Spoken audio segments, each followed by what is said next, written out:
Simpan RM800 sebulan. Confirm ramai akan jawab, besarnya tu Fiza nak simpan. Okey, tapi kalau Fiza tunjukkan cara kumpul RM20,000 dalam masa 2 tahun, ramai orang bukan tak mampu simpan duit. Sebenarnya mereka mampu. Cuma masalahnya, bila kita simpan duit dekat dalam bank ataupun cash, duit tu senang nak bocor. Sekejap je hilang. Bayar tu, bayar ni, beli tu, beli ni, last duit tu habis. Sebab itulah bila duit kita simpan dalam bentuk cash, dia akan nampak macam duit tu biasa je. So, otak kita akan rasa, alah ambil lah sikit, nanti ganti lah balik. Tapi ambil sikit-sikit itulah yang buat kita tak pernah berjaya menyimpan. Solusi dia senang je, tukar cara simpanan daripada duit kepada emas. Okey, cara dia macam ni. Pertama, tuan-puan daftar dahulu akaun emas Great Public Gold secara percuma saja, tak ada charge apa-apa.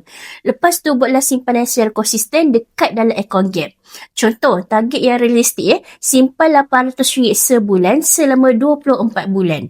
Dalam masa 2 tahun, kita bolehlah kumpul lebih kurang dalam 30 gram emas. Sekarang ni, kalau harga emas lebih kurang dalam RM680 per gram, 30 gram tu lebih kurang dalam RM20,400. Tapi, ikut sejarah, emas ni secara purata naik sebanyak 10 hingga 12% setahun.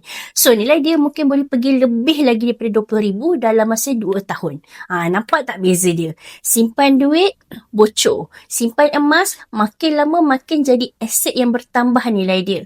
Kalau nak Fiza bantu dan jual beli emas Public Gold, boleh isi wasiat dekat bawah tu ataupun DM. Nak mula RM100 sebulan pun boleh, nak target RM20,000 pun boleh. So, apa-apa boleh hubungi Fiza nanti. Okay?